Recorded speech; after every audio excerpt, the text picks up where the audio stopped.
I was working on a video last night about a couple of strange calls hockey fans have been talking about for the past few days, featuring two very similar players, Connor Bedard and Matt Rempe. However, while I was working on that, yesterday's Vancouver-Chicago game happened, which brings a new element to it. As for the game itself, it was really entertaining. The first especially, Vancouver did end up blowing it open with 2 quick goals, led by Quinn Hughes. He had a great game, but before that goal, there had been like 12 minutes of play with 1 whistle. Anyway, by the third, the game was no longer in doubt, but 5 minutes left, Jason Dickinson, I'd say runs Philip Hedl, who goes into the boards hard and has to leave the ice. This is very concerning. I love Hedl. He just went to Vancouver from the Rangers in that JT Miller deal, but he has a very long concussion history, recently missing nearly the entirety of last year's regular season with what was his 4th concussion. So if this is another one, that's very bad. Anyway, the refs didn't call anything. The game started to get out of hand, and after a scrum near the end of the game, Bedard, who really doesn't appear to do anything but get manhandled by Roenick, gets another 10-minute misconduct. Honestly, I think the one he got last game was significantly worse for this. You'll see refs near the end of blowout games just pull guys and send them. Pretty normal. Still, Bedard, I think, understandably frustrated,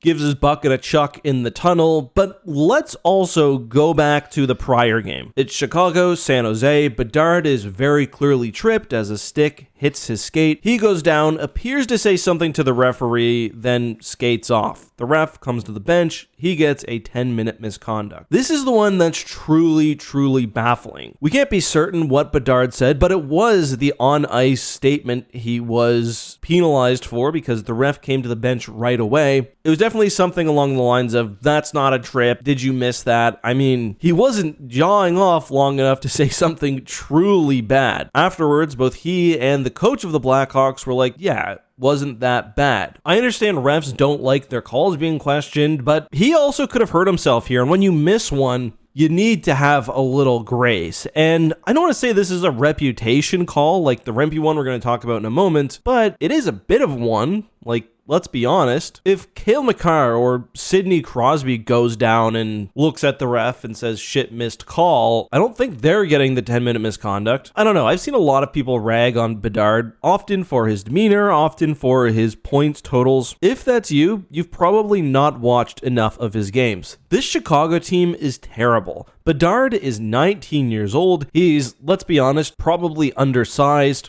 and he's got 52 points in 67 games. It's basically him, Turbo, and Ryan Donato trying to get this team any sort of wins, but especially Bedard, who also averages an entire extra 4 minutes time on ice compared to every other forward on the team. I don't watch enough Chicago games, admittedly, so fans of the team, let me know, where's Bedard usually playing? Last night, sometimes wing, sometimes center. I was surprised to see him playing center on some of the power plays. I imagined he'd be on the blue line. Anyway, the other reputation call I mentioned comes on someone who's a full foot taller nearly than Bedard, Matt Rempe. Hard to imagine two players more different. Ditto for the teams. Games right now for Chicago don't matter. The Rangers are in an absolute dogfight for that last wildcard spot in the East. And 2 games ago, against the Wild, Matt Rempe got called for just an absolute, well, you can watch it yourself. He basically gets a penalty for being too big and too tall as the Wild player runs right into him and falls over as Rempe's looking down ice. You obviously can't call that, but I mean, Rempe's taken so many penalties. You see someone fall over in his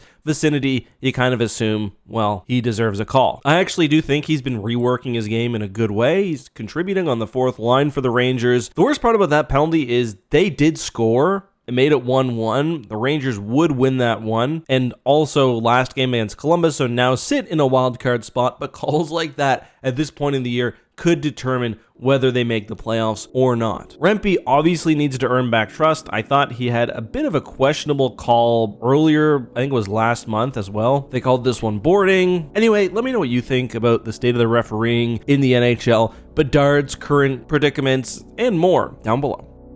If you enjoyed today's video, please drop a like, and if you want more content, there's a new basketball, football, and hockey video on screen right now. I'll see you soon. Thanks for watching.